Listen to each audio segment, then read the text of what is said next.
Deduction under chapter 6A. Okay, deduction under chapter 6A. I think मैंने first deduction आपको explain करा था, ठीक है, बट वो रिकॉर्डिंग का कुछ प्रॉब्लम हो गया था, सो जस्ट मैं वापस से आपको एक्सप्लेन करने वाला हूँ, ठीक है, एंड वो पूरा डिडक्शन जो है वो रिकॉर्ड हो रहा है, ठीक है. तो इन फ्यूचर अगर आपको रिवाइज करना हो तो वो वीडियो में का लिंक आपको सेंड कर दूंगा, तो रिवीजन आपका हो जाएगा अच्छे से, ठीक है. So let me share visible to all.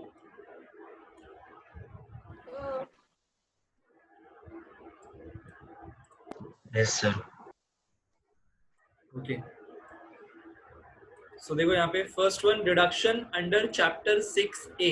Okay, ये क्या होगा आपका, डिडक्ट होगा फ्रॉम, डिडक्ट कहाँ से होगा, tell me, from gross total income, ठीक है, इन शॉर्ट GTI. याद रखना, always deduction under chapter 6A will be deducted from GTI, gross total income. And आपका ये जो ग्रॉस टोटल इनकम है ये कैसे मिलेगा, all 5 of heads of income को ऐड करके, ठीक है. बट क्वेश्चंस में मैंने आपको एक्सप्लेन किया था इन लास्ट लेक्चर कि ऑल 5 हेड्स ऑफ इनकम आपको क्वेश्चन में नहीं पूछा जाएगा, जैसे salary, house property, PGBP, capital gain and other source. ये 5 में से एनी 3 विल बी गिवन, ठीक है. जिसमें से जो अदर सोर्स है, ठीक है, जो अदर सोर्स है वो कंपलसरी गिवन होगा,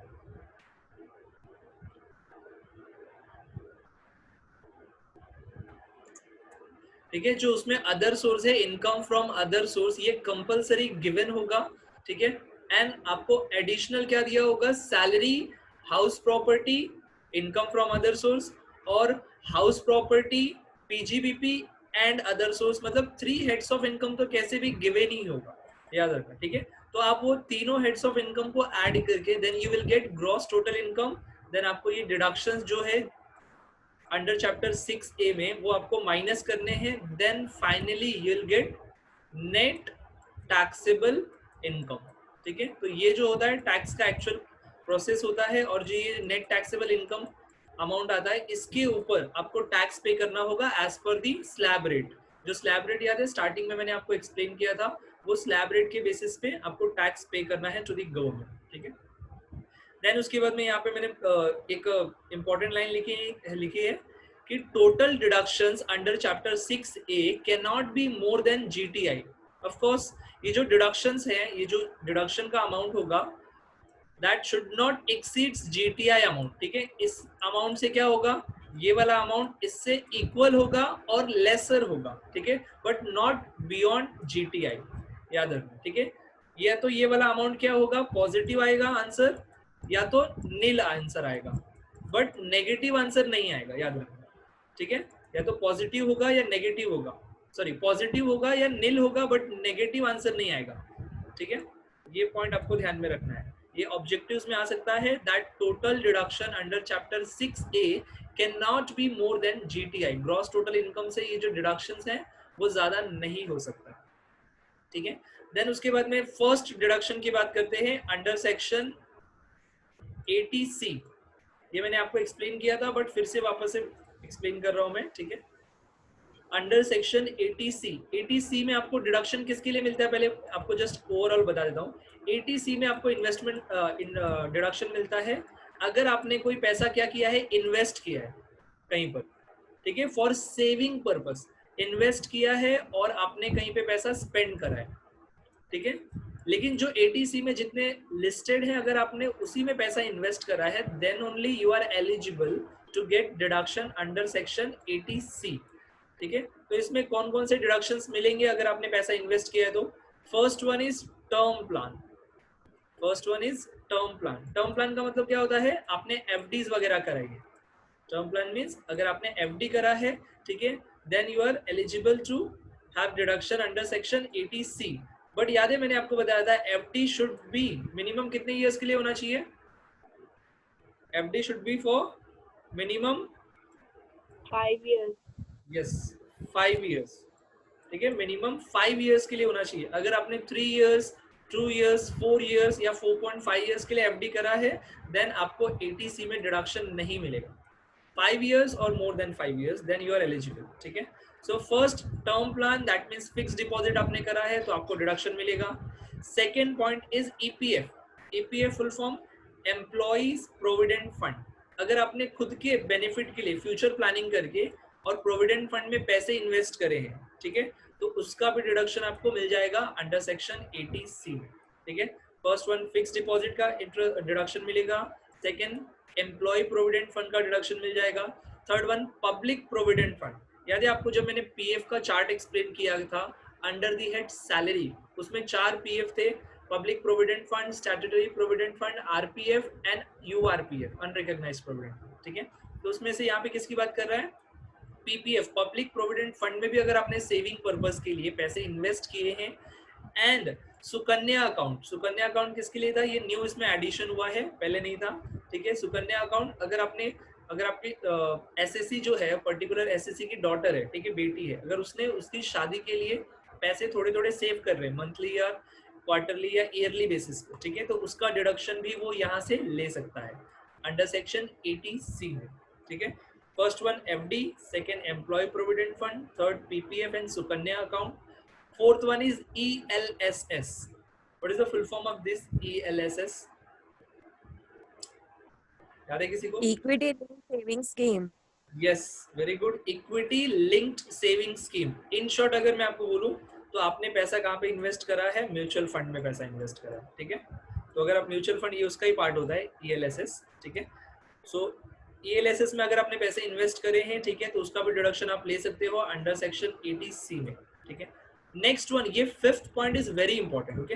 ये फिफ्थ पॉइंट जो है होम लोन.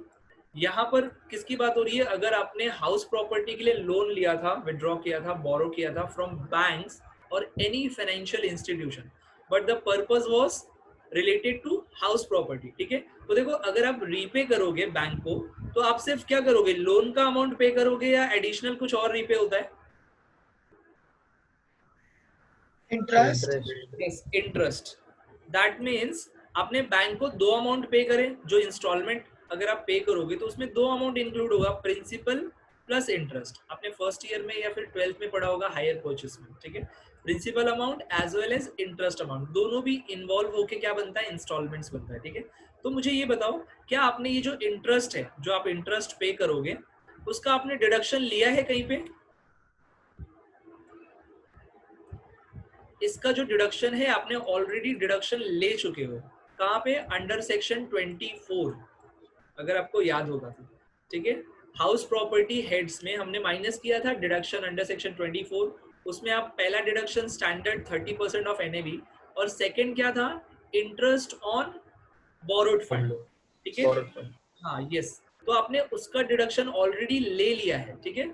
लेकिन गवर्नमेंट क्या कहती है कि आपको हम प्रिंसिपल का डिडक्शंस भी देंगे. ठीक है. प्रिंसिपल का भी डिडक्शन मिलेगा, बट 24 में नहीं. ठीक है. कहाँ पे मिलेगा आपको? 80C में डिडक्शंस मिलेगा. ठीक है. मतलब अगर आप हाउस प्रॉपर्टी के लिए लोन लेते हो तो प्रिंसिपल हो, आइदर प्रिंसिपल और इंटरेस्ट, दोनों का आप डिडक्शन ले सकते हो. बट कंडीशन क्या है? इसका सेक्शन 24 है इंटरेस्ट का, एंड प्रिंसिपल का क्या है? 80C. ठीक है. बट ध्यान रहे, ये जो होम लोन है, repayment of principal of house loan होना चाहिए. ठीक है. अगर आपने डॉटर की शादी के लिए लोन लिया है और वो लोन रीपे कर रहे हो, then are you eligible for deduction? तब डिडक्शन नहीं मिलेगा. ठीक है. या फिर आपने पर्सनल यूज के लिए लिया हो तो भी डिडक्शन नहीं मिलेगा, सिर्फ रीपेमेंट ऑफ प्रिंसिपल लोन. ठीक है. Okay. Next, sixth point, tuition fees. Tuition fees मैंने बताया था कितने चिल्ड्रंस के लिए अलाउड है ट्यूशन फीस? 2. Yes, 2 चिल्ड्रन, हम 2 हमारे 2, ये वाला पैटर्न. ठीक है. बट इसमें मैंने कुछ टर्म्स एंड कंडीशंस भी बताए थे.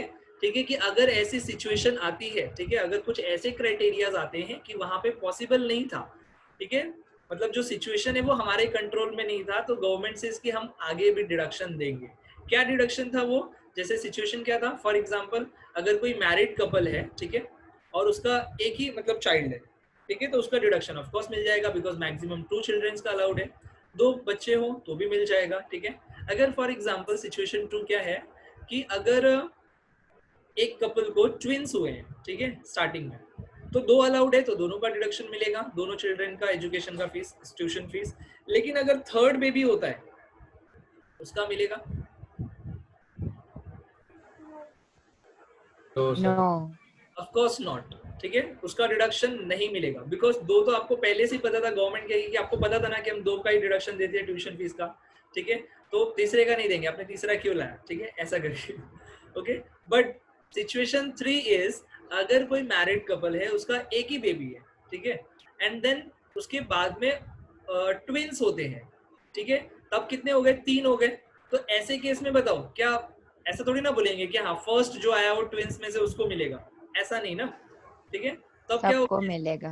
तीनों को मिलेगा, यस, बिकॉज सिचुएशन कंट्रोल में नहीं है, वो नेचुरल है, ठीक है। Are you getting my point? Tell me सब लोग। Yes, sir. Yes sir yes. Fees maximum 2 childrens का ही अलाउड है, बट अगर वो सिंगल देन उसके बाद ट्विंस का क्राइटेरिया आता है, देन वो सबको अलाउड होगा, ठीक है। And then next 7th point is NSC. What is the full form of NSC? National Saving Certificate. National Saving Certificate, and SCSS means Senior Citizen Saving Scheme. Okay, senior citizen saving scheme में आपने पैसे invest करे हैं या फिर आपने national saving certificate purchase करा है, देन आपको उसका डिडक्शन भी मिल जाएगा अंडर सेक्शन 80C। तो ये टोटल 7 हैं, ठीक है। Term plan, fix deposit, EPF, PPF, Sukanya account, ELSS that means mutual fund, repayment of principal of home loan, then 2 childrens tuition fees, NSC and saving scheme, senior citizen saving scheme. And then उसके बाद में मैंने यहाँ पे इसका full form भी लिखा है, आप देख सकते हो, ठीक है। एंड देन यहाँ पे एक दो चीजें हैं जो आपको जानना जरूरी है। Deduction in respect of LIP, देखो ये चार्ट में एलआईपी नहीं है, लाइफ इंश्योरेंस, ठीक है, बट अगर आपने लाइफ इंश्योरेंस का प्रीमियम पे किया है तो आप उसका बेनिफिट भी कहाँ से ले सकते हो? 80C में डिडक्शन मिल जाएगा। नेक्स्ट डेफर्ड एन्युटी, मतलब अलग अलग आपने एन्युटी में सेविंग पर्पस के लिए पैसे इन्वेस्ट किए हैं। देन कंट्रीब्यूशन टू पीएफ, ये तो यहाँ पे हो गया ईपीएफ और पीपीएफ। एनएससी ये भी हो गया। ट्यूशन फीस फॉर 2 चिल्ड्रंस ये भी हो गया। And third one principal repayment of housing loan, ठीक है।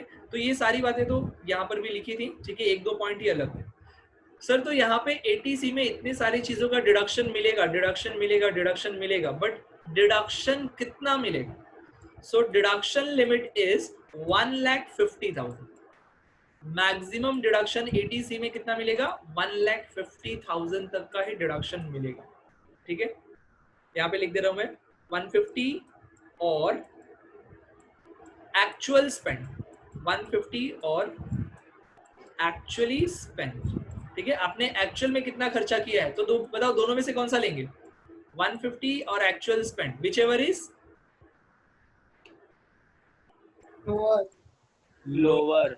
Yes, which ever is lower always, because याद है मैंने बताया था कि गवर्नमेंट क्या करती है, आपको डिडक्शन या एग्जेम्पशन केस में whichever is lower select करती है, एंड चार्ज करने के टाइम पे tax whichever is higher करती है। यस, सो गवर्नमेंट बहुत होशियार है, ठीक है। सो देखो यहाँ पे एक्चुअल अमाउंट इन्वेस्टेड और स्पेंड और rupees 1,50,000 which ever is less, ठीक है। तो मैक्सिमम आपको 1,50,000 का ही डिडक्शन मिलेगा अंडर सेक्शन 80C, ठीक है। ओके, चलो यहाँ पे मैं एक एग्जांपल देता हूँ। फॉर एग्जांपल यहाँ पे देखो ये चार्ट में, अगर किसी एसएससी ने एफडी में, फॉर एग्जांपल एफडी में इन्वेस्ट किए 50 के, ठीक है, और ईपीएफ में इन्वेस्ट कर दिए उसने 50 के, that's it. So total 80C में डिडक्शन कितना मिलेगा उस पर्सन को?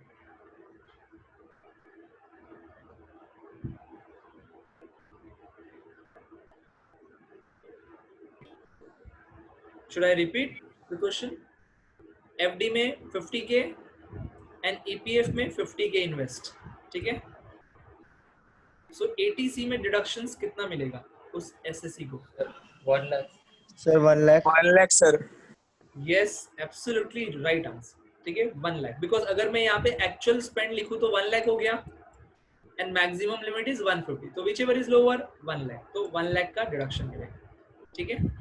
ओके, देन फॉर एग्जांपल चलो इसी को कंटिन्यू करते हैं, term plan 50, EPF 50 and then उसने होम लोन का रीपेमेंट किया, principal amount home loan repayment किया फॉर एग्जांपल 70,000. सो बताओ. 1,50,000. Yes absolutely right, because investment actually spend कितना हो गया 50 प्लस 50 1,70,000 170. ठीक है 1,70,000 एंड 150 लिमिट है, सो विच एवर इज लोअर 150, तो मैक्सिमम 150 का डिडक्शन करें. I hope this is clear. ठीक है, मतलब एग्रीगेट डिडक्शन 1,50,000, ऐसा नहीं कि ये सबका. So I hope it's clear to everyone. Tell मी.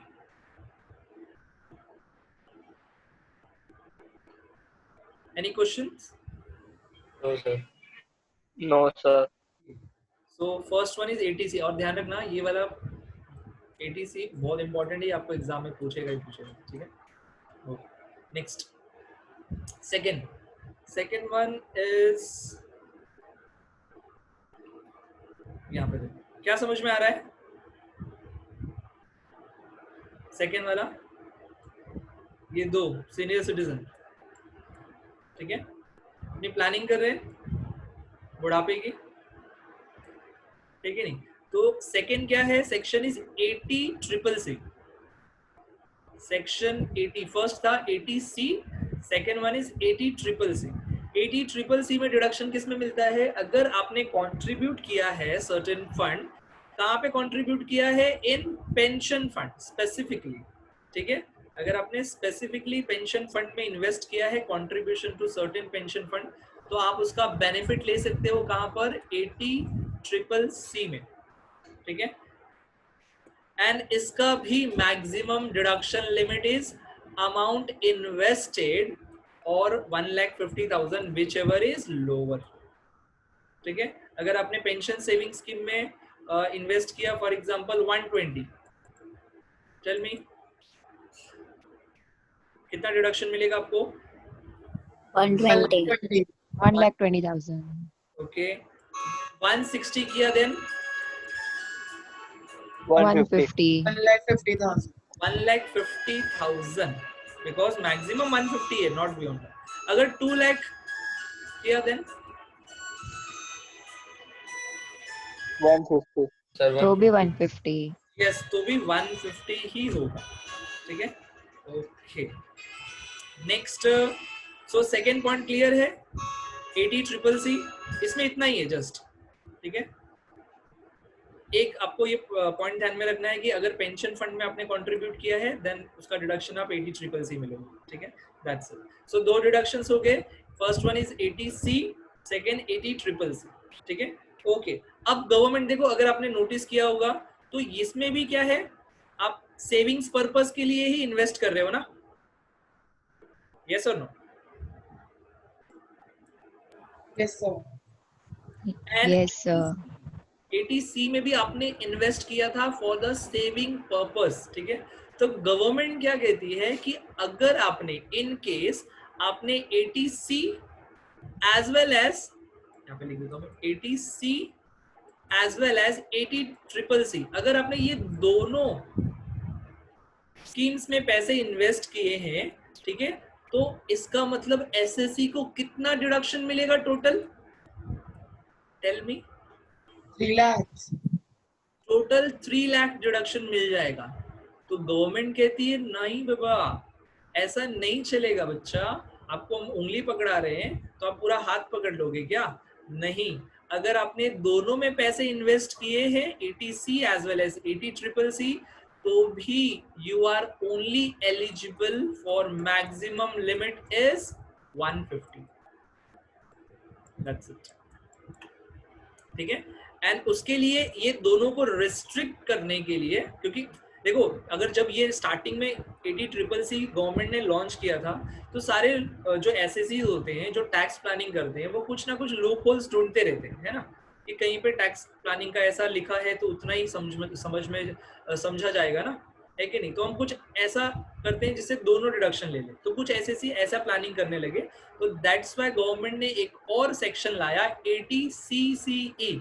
देखो यहाँ next third point, section 80 CCE specifies that the total deduction in an SSE can claim aggregate of section 80C and section 80 triple C is restricted to 1,50,000. अगर आपने दोनों में पैसे invest किए हैं, ठीक है, तो आपको मैक्सिमम डिडक्शन हम कितना देंगे? 150 का ही देंगे. आप ये मत सोचो कि 150 इसका 150 इसका टोटल 3 लाख का मलाई खाओगे आप.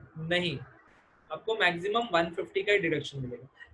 ठीक है, या तो अगर आप एफडी कर रहे हो, ठीक है, तो 80C में आप पूरा 1.5 लाख का डिडक्शन ले लो, या फिर आपने पेंशन फंड में इन्वेस्ट किया है तो आप पूरा 1.5 लाख का डिडक्शन यहाँ पर ले लो 80CCC में. ठीक है, लेकिन दोनों में भी आप करोगे, ठीक है, then 80CCE will applicable and maximum is restricted to 1,50,000 only. Any question?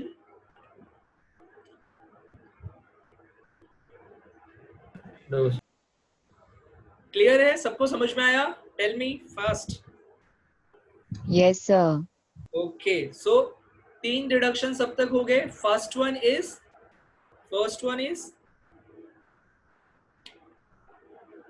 Sir, 80C. 80C, 80C. Second one 80 triple C. Triple C. Triple C. दोनों को रेस्ट्रिक्ट करने के लिए थर्ड वन है 80CCE. CCE. Yes, okay. Next fourth one. Okay, fourth one देखो यहाँ पे, थोड़ा सा मैं इसको जूम इन कर देता हूँ. ठीक है, फोर्थ वन यहाँ पे दिया है. ठीक है, इज सेक्शन 80D. ठीक है, फोर्थ वन क्या है? Section 80D. ठीक है, अच्छा, इसको मैं ना डायरेक्टली अगर मैं ये चार्ट आपको एक्सप्लेन करूंगा ना तो लिटिल बिट थोड़ा कंफ्यूजन क्रिएट हो जाएगा. तो मैं यहाँ पे क्या करता हूँ, एक पर्सन का, कोई स्टूडेंट्स का एग्जांपल लेता हूँ. ठीक है, देन उसके बेसिस पे आपको क्या करता हूँ, एक्सप्लेन करता हूँ, तो वो ज्यादा अच्छे से समझेगा. सो टेल मी, किसके ऊपर एग्जांपल लें? कोई अपना नाम दे दो, वो ज्यादा बेटर होगा. Nidhi. ओके, निधि. ठीक है, सो निधि का एग्जांपल ले लेते हैं. For example, Nidhi is an SSC. ठीक है, निधि एसएससी है. ठीक है, अच्छा, इन शॉर्ट में आपको बता दूं कि 80D किसके लिए है, एक वर्ड में, दिस इज फॉर मेडिक्लेम. ठीक है, दिस इज फॉर मेडिक्लेम. अगर आप थोड़ा सिक वगैरह होते हो, ठीक है, तो उसके लिए है. ठीक है, तो मैक्सिमम डिडक्शन कितना मिलेगा इसमें? तो देखो यहाँ पे, if Nidhi is an SSC, ठीक है, तो उसके लिए स्पाउस कौन हुआ? उसका हस्बैंड. ठीक है, एंड देन उसके चिल्ड्रंस. ठीक है, अगर ये तीनों की एज 60 से कम है, ठीक है, ये तीनों की age, Nidhi, spouse of Nidhi and उसके चिल्ड्रंस, अगर ये तीनों की एज 60 ईयर से कम है तो मैक्सिमम डिडक्शन विल बी ₹25,000. ठीक है, ध्यान से सुनना, एक एक करके एक्सप्लेन कर रहा हूं मैं. ठीक है, ध्यान से. अगर निधि, उसके हस्बैंड और उसके बच्चे, ठीक है, ये तीनों की एज कितनी है? बिलो 60, तो मैक्सिमम मेडिक्लेम का डिडक्शन कितना मिलेगा? Tell me. 25,000. 25,000. 5,000. ओके, ठीक है. सो ये एक पार्ट हो गया. नेक्स्ट, ठीक है सर, इसमें सिर्फ क्या आ गया? निधि, उसके हस्बैंड, उसके स्पाउस और उसके बच्चे. ठीक है, इतने आ गए. पेरेंट्स को भूल गई गवर्नमेंट? नहीं, पेरेंट्स, गवर्नमेंट कहती है कि नहीं, हम पेरेंट्स को नहीं भूलेंगे. ठीक है, तो निधि के जो पेरेंट्स, ठीक है, उनके लिए एडिशनल डिडक्शन. ठीक है, मींस 25,000 तो रहेगा ही रहेगा, plus additional deduction for parents. ठीक है, एंड उनकी भी एज क्या है? For example below 60. So maximum deduction for parents is 25,000. ठीक है, तो निधि, स्पाउस एंड चिल्ड्रन, उनके लिए maximum deduction is 25 and additional deduction for parents, उनकी भी एज क्या है? Below 60 and maximum limit is 25,000. ठीक है सर, ये 25 में दोनों है या दोनों सेपरेट हैं?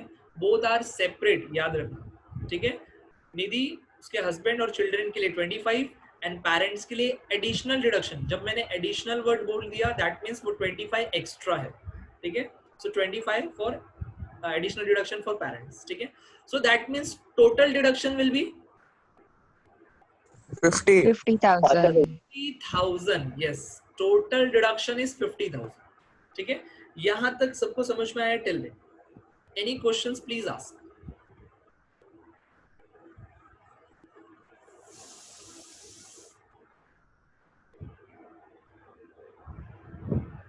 समझा sir.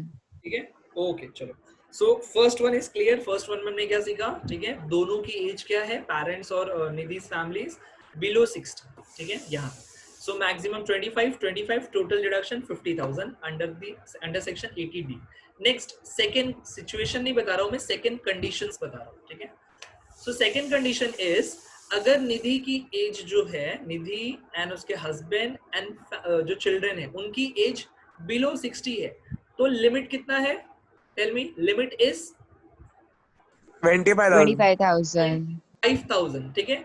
And then plus if in case जो पेरेंट्स है, जो एडिशनल डिडक्शन मिल रहा है पेरेंट्स को, अगर पेरेंट्स है उनकी एज इज अबव 60, ठीक है, उनकी एज क्या है, above 60, so maximum deduction for parents is 50,000, ठीक है, 50,000 separately. That means total deduction is,